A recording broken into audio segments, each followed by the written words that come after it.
Welcome to Fade the Public.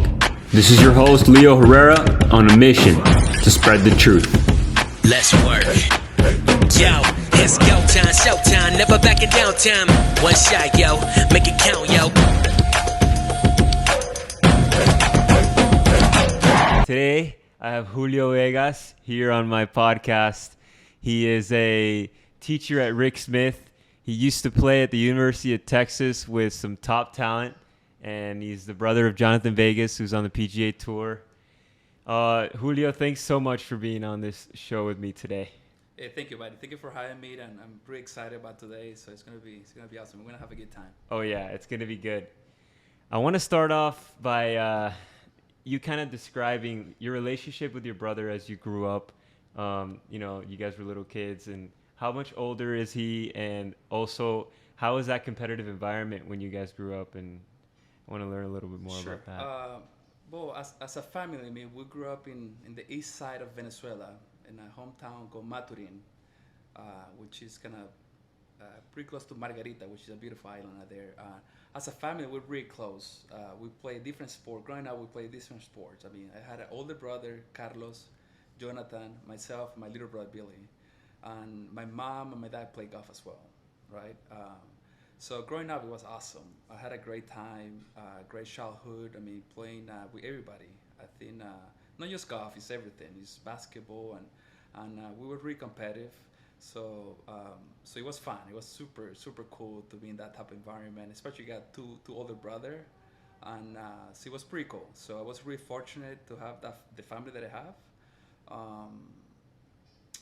But it was a cool environment, and that's one of the reasons why we're so close nowadays, and we kept pretty close through all these years, just because I mean we grew up. I mean, it was such a really nice environment that we had that we kept it going. Yeah. And did all of your brothers play golf, or just you and Jonathan? So my whole family play golf. Nowadays we have a family tournament, right? Yeah. So like every Christmas time, we get together. So we got two teams, right? Team A is my Jonathan, my mom, and my little brother, and they play against my dad, my older brother, and I. Nice. Right? So we play 3 days format.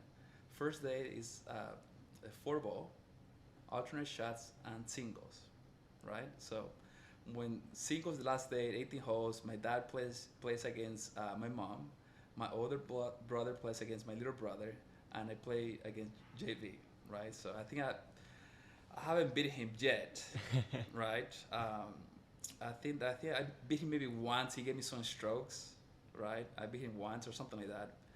But it's pretty close. I think they're up like one match or 1 point through. We have been playing since 2010. So like almost like over 10 years for sure. So so again, we're pretty close family. It was so cool. So it have been great. That's so cool that you guys keep that tradition going. Yeah. It's beautiful. And what were one of the key things that you learned growing up from Jonathan, just being like the player that he is? Like, what stood out the most from his character that you think got him to be like the player that he is today? Sure, that's a great question. I have to say, I mean, he's fearless. To me, I think that's what separates him from the rest. It doesn't matter the type of environment he is. He's always going forward, which is a really nice trait when you're playing, especially when you're playing golf, because you have to trust yourself. You have to be confident, and you don't have to worry about what other people think. It's like you have to be so fearless. To me, that's kind of the way I describe him. I'm gonna tell you a funny story about him. And when he was a junior, somebody asked him, "Hey, what are you gonna do?" He said, "Well, I wanna play professional golf." And the guy was like, "Okay, that's great, but how about if you fail?" And he was like, "Well, I will get up and try it again." And the guy was like, "Well, how about if you fail again? What do you do?" "I will get up and I try it again." "But come on, but what happens if you fail?" "Dude, I will get up and try it again." So in his mind, he wasn't going to give up. Yeah. So he was so, again, fearless. Yeah. And that it didn't really matter. He always tried to push forward, tried to get better. He was not going to give up. And not that many people know something about. Not many people know this about him, but when he's against the wall, that's when he performed the best. Like, Yeah. when everything's on the line, he have to make the putt. He have to hit a shot. That's when he's really good. That's So amazing. and that's why I think that's what he's working on all the time, trying to be in that state of mind, which is so difficult. Yeah. And that's why I think that's why those great players are so great. And the first guy that comes in mind is Tiger. In those, be able to perform at that level all the time is amazing. Yeah. And I think that's what separates Tiger from the rest of everybody. Like, he's always on and he's not giving up. He's always trying to do better, trying to improve and things like that. And JB has something like that. Yeah, it's that combination of being fearless and persevering and resilient. Correct. Which it's so important in the game of golf, especially. Tell me about it. I mean, fearless just in and of itself is it's tough to be out on the course, because it's like it takes a combination of being confident with your skills and also like just fully just confident in yourself. Correct. It's a combination of those two traits, and I can see how just with that personality trait, it sheds into being a champ and being a great player. Sure. Yeah, the game tests you. Like every time you go to the course, it tests you who you are, and you have to know yourself. You have to trust yourself. You have to be confident. Otherwise, you're not gonna be able to make it. You have to be clear who you are, because you're gonna tell you you're gonna test your personality. It truly does. Yeah, it exposes you. Yeah, it does. Every part of your game. I mean, mental, everything. So that's why we love it. Yeah, that's why we love the game. Yeah, exactly.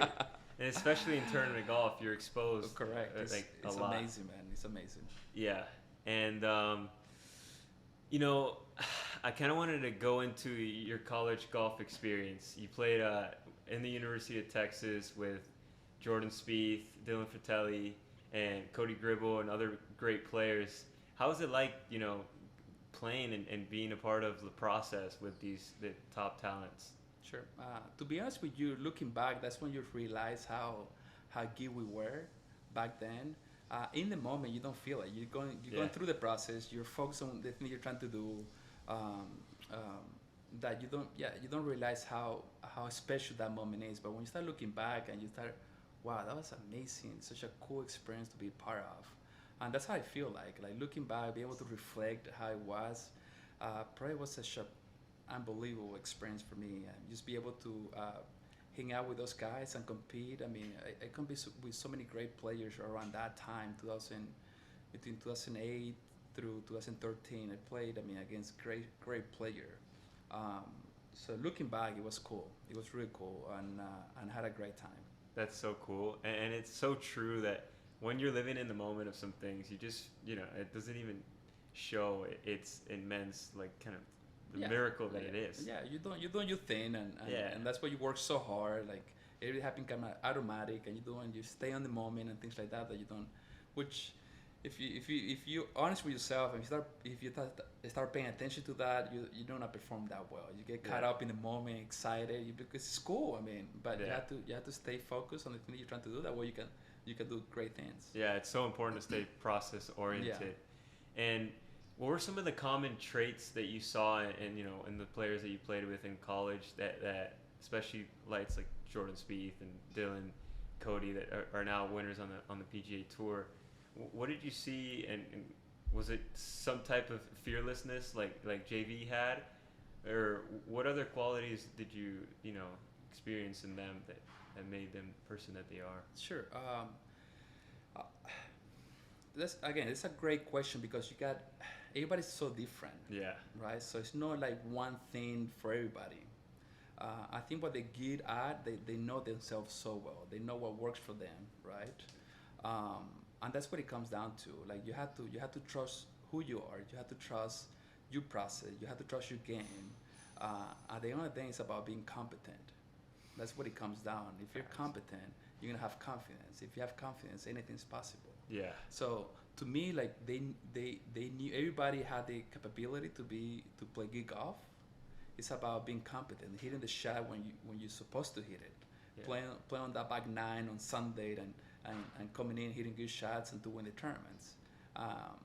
And to me, that's what those guys were so good. Everybody, but at the same time, they weren't so ahead of everybody. I think everybody was good. Everybody's have the potential to be.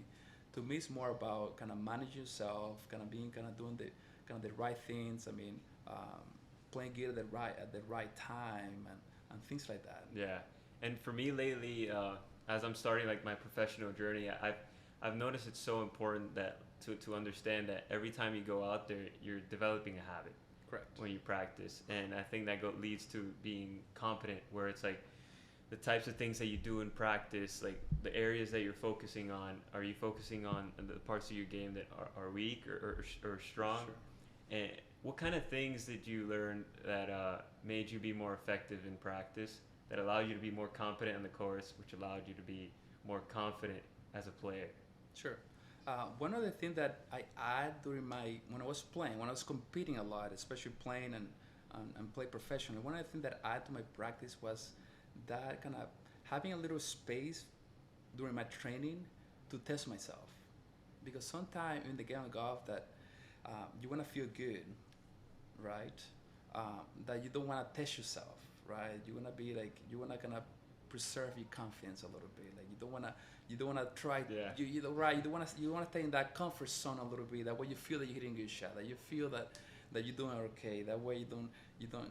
Right. So it's so easy to stay in that frame of mind that you don't want to test yourself a little bit because it feels bad to suck.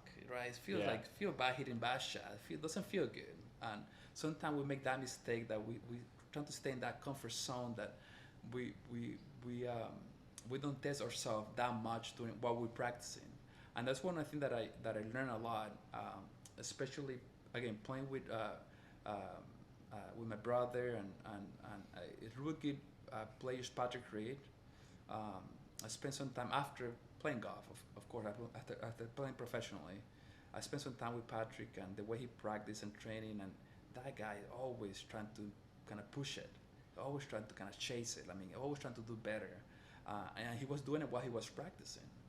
And so every time that you have a chance to test yourself, you have to get out of that comfort zone, and it could be by playing with your buddies for money, or just trying to make one more putt for 3 feet or whatever. There's so many things that you can do to test yourself, and the whole idea is trying to be in that environment that you're gonna be when you play golf.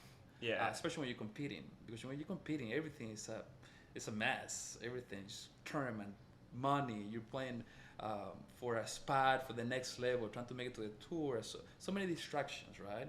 And you have to be comfortable. You have to be comfortable being in that environment. Yeah. And that starts at the range. That starts at the practice area. That way, when you go to compete, it's like, oh, I've done this before. I got this. The mind frame is ready to go. It's not like, it takes time. It's like you're ready to go. You're trying to do better. You're trying to push yourself. And to me, that's one of the things that I learned the most. You have to start pushing yourself at the practice area. It's not enough being on the tournament. Yeah, and how would you divide your practice in the ratio of like, just going through the motions of like your routine and just like your actual mechanics versus like hitting shots and trying to be uncomfortable? Do you do it mostly of like mostly working on the mechanics, and then at the end I try to throw in a little game there? Do you like to do like more games and like less mechanic? And does that change for each player? Is it different for each player? And how does one determine how to divide it for themselves? Correct. To me, everybody's different, okay? So you have to keep that in mind. Like, what worked for me might not work for you. So that's the part that you need to figure out. Kind of knowing yourself, it helps a lot, right? But the principle I think it's the same. I think at this level where you're trying to play it, I mean, you know your game so well already. But what I've seen a lot, people make the mistake of thinking that in order to play well, you have to have your technique ready to go. And it's not true. Because you got so many people with crazy swings that are able to play good golf. And that's one of the things kind of get into coaching, is like intrigue me a little bit. Like, yeah, you got these people with so weird swings. I mean, they should be shooting like 100, and they're great. So what is all that about? I'm working my technique, trying to make a perfect swing, and these guys are beating me. What's going on? and it comes down to that performance, and that's what it matters the most, especially at the level that you're trying to play at the highest level. Um, uh, it's not about having the beautiful swing. It's not about hitting the ball straight. It's about getting the ball in the hole, and you need to figure out a way to make it happen. Yeah, and the mind, it's really all in the mind. Yeah, and it's so, like well, understanding how to play golf. It's like play instead of playing golf, swing Correct. out on the course. And I've learned that, like, at the end of the day, the last thought that I want to have over the golf shot is a picture of the shot. Correct. Because I know that if I don't have this picture in my mind of the shot, I can focus on my mechanics to be the best it can be. Sure. But if I'm not connected mentally to what I'm trying to do, it's just not happening. Yeah, it's not happening. And especially under pressure situations, especially there, it's like you really just, I'm not trying to think of anything. Sure. I Like literally just see look, it and, go, and trust. react. Yeah, correct. Yeah. Yeah, so that's one of the things that I've seen a lot, especially in the world that I'm at right now. That I live in that technique, right? What was I? The knowledge, everything about the game. I mean, but you cannot play golf that way. I mean, it's more about kind of see it and reacting and go. I mean, that's especially when you're competing and when you're trying to perform. And the best example I can give you is like throwing a baseball, right? So you're not thinking about the elbow, the arm, things like that. You're kind of seeing where you're going and you're reacting. I mean, you don't care how far you are from the other person where you throw the ball. It's like I see it, okay, I know kind of how far it is from experience because I've done it a few times. I'm reacting, and golf has to be played that well. And so it's a state of mind to me. Yeah. You can be there like all the time, but you have to train. It's not some people think that it's like being in the zone. Like that happens just because you hit a couple good shots and you get in the zone. No, that's not true. You can be in the zone like all the time. Yeah. But you have to train, and you have to feel what that mental frame is. That way you can chase it all the time when you're training. Yeah, and I feel like sometimes when I get lost, like playing on like just bad golf for a little bit, I always try to remember why I even started playing in the first place. I think that's so important for me. Definitely. It's like I didn't start playing to have a great swing. I started playing. Just try to get the ball in the hole, right? Exactly. I love getting the ball in the hole, and it just helps me refresh my mind to be simple, because I truly believe less is more. Correct.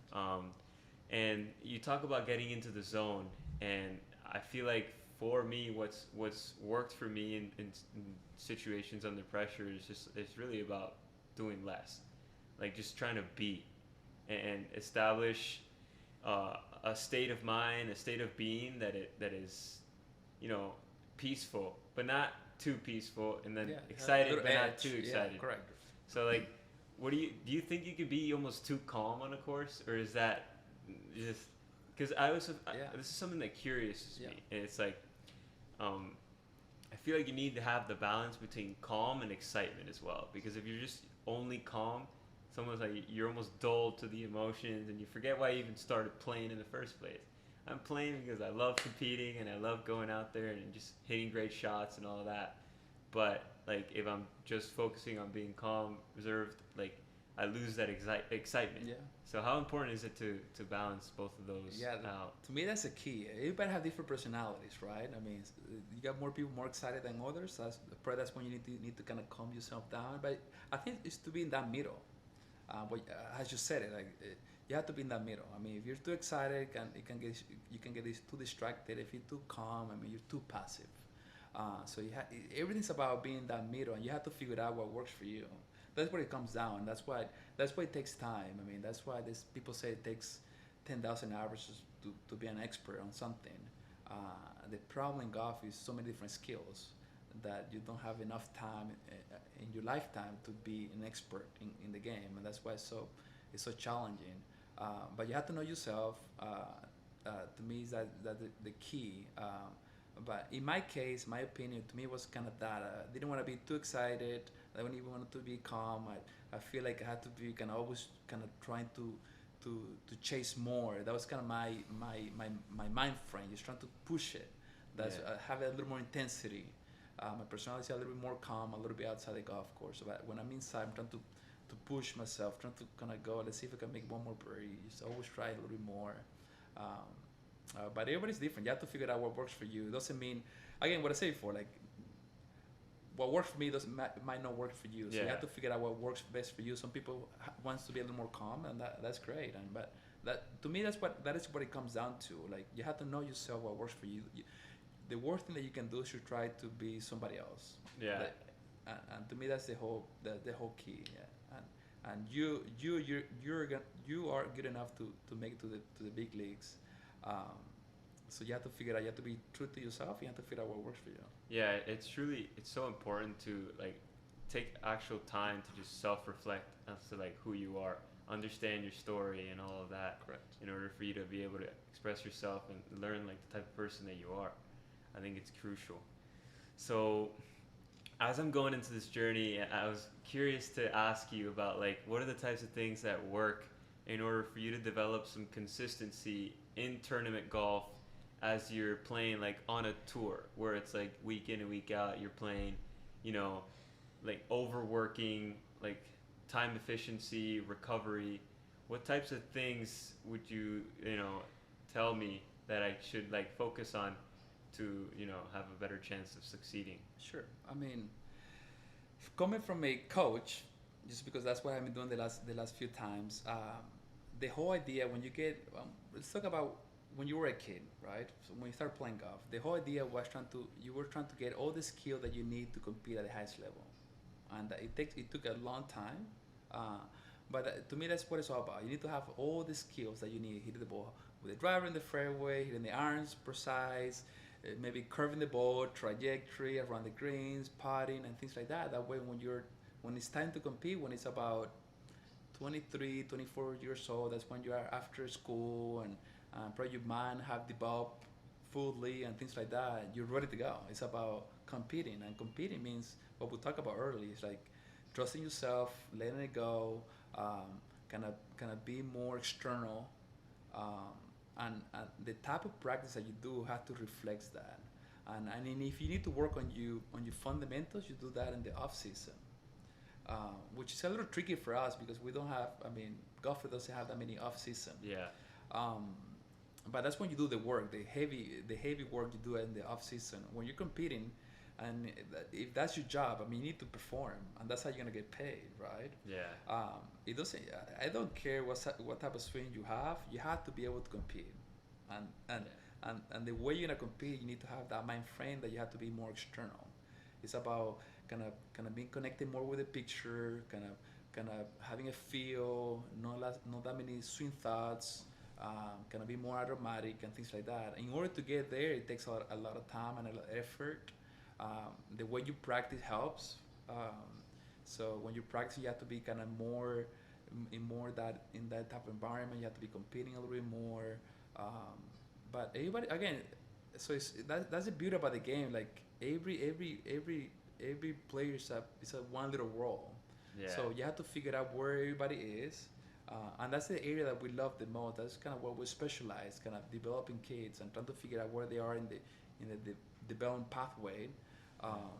That way you can get them kind of running through that lane. That way they get better. That way they're making sure that they improve kind of the overall skill. That way they can perform and that's where you want to be. I mean, if you listen to those guys that play kind of win tournaments and things like that, I mean, they're just trying to hit one shot at a time. You're trying to stay in the present. They're not thinking about that many swing thoughts. Just trying to get the ball around the course and it's funny. I mean, I have traveled with my brother a few times. The guys who win at the end of the week, you don't see them that much time on the range. It's funny. Yeah. You see like a lot of people TrackMan and they 10 different drivers, but the guy who wins the tournament at the end of the week, they don't spend that much time on the driving range. Maybe a little putting, chipping, but you see them a lot on the course and resting, right? So, which is a big part of the game. So that's the beauty about the game. I mean, it's so many different aspects that you have to take care of. Yeah. That's why you need to have your team that support you through that journey, and it's so important. But that's the beauty that every human is one little world. Yeah, and trust plays such a big role in it. It's like it's so easy to lose your trust when you're not performing well and all that. So like understanding that, like, you know, your confidence should be unconditional, where it's like regardless of your whatever you're doing externally with the game or whatever, like you yourself, it's like I'm a confident person regardless of what happens. I think it's very important to establish that identity. Um, but yeah, I was curious to see like about competition. The way that I see it is that competition to me is really like, okay, we're out there playing a tournament, and in order for me to win, I have to beat everybody that's playing in the field. But in order for me to beat everybody that's in the field, I have to show up as like the best version of myself to do it. So really, the competition is with yourself the whole time, and it's very important to understand, because I feel like when you get into like, you know, back nine on Sunday, and you're like, okay, all of a sudden like you've been process oriented this whole time, and now like, do you switch your mentality like back nine on a Sunday to be like, okay, now I'm playing against this guy, because like this is to the end? Because I feel like it does switch. In at least to me, when I won the 4-ball, it was like in the beginning I was just trying to focus on the process, like kind of going through the matches, like just really not doing anything special. Just, but then the last match was completely different. Like it was kind of process the whole time, but then we get to 15, and the other guy makes a putt, like a 20-footer. All of a sudden, we're only one up, and he makes another putt on 17, and we're all square going into 18. Like all of a sudden, like it's a different environment.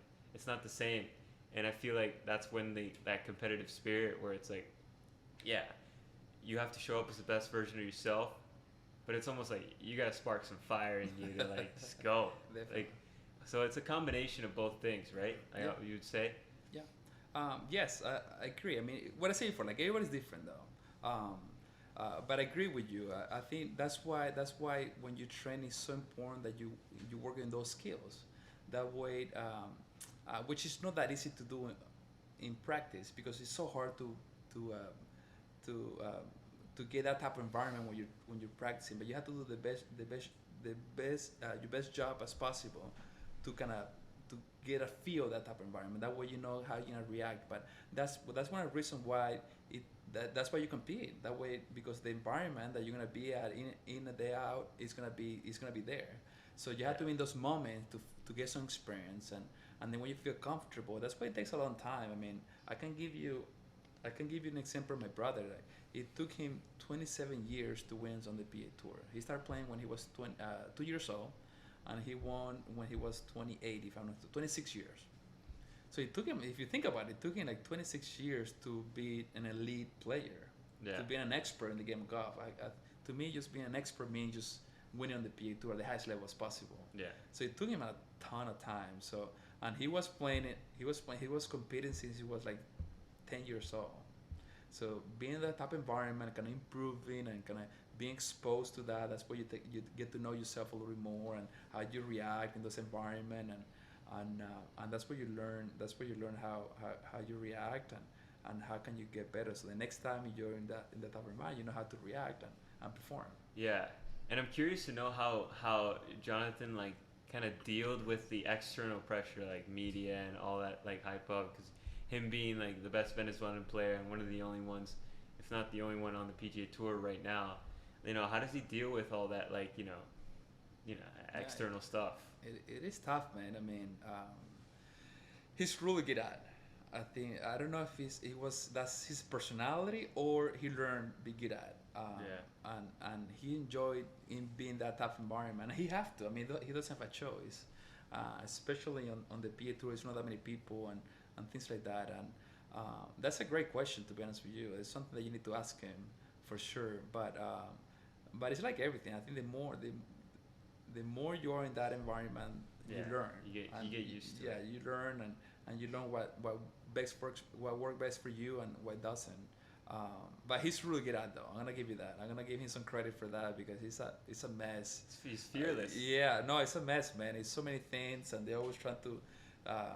And to me, that was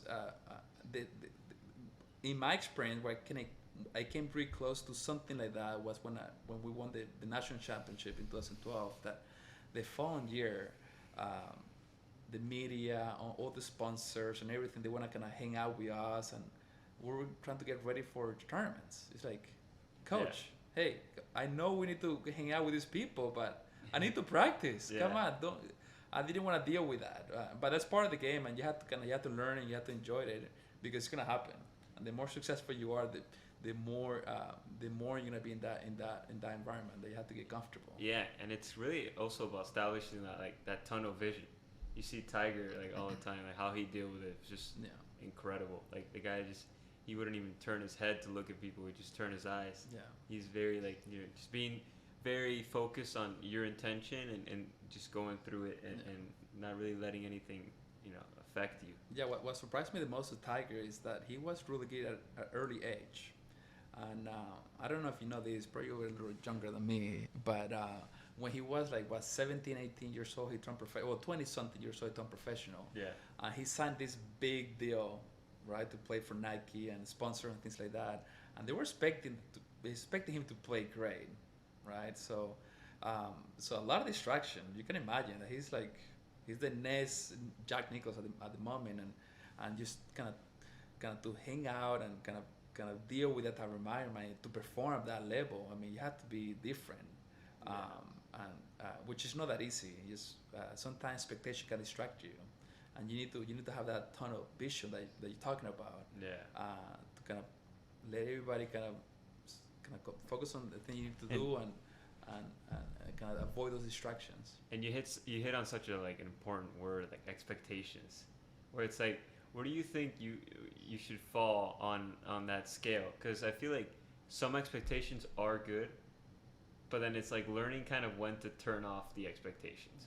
It's like you should expect yourself to be great, but then at the same time, when you're actually on the field, I turn off those expectations. Correct. In order for me to be great. Correct. You have to. Yeah, because those kind of, I feel like that's been one of the biggest struggles most people probably deal with, is expectations, especially when you get a little bit more successful and all of that.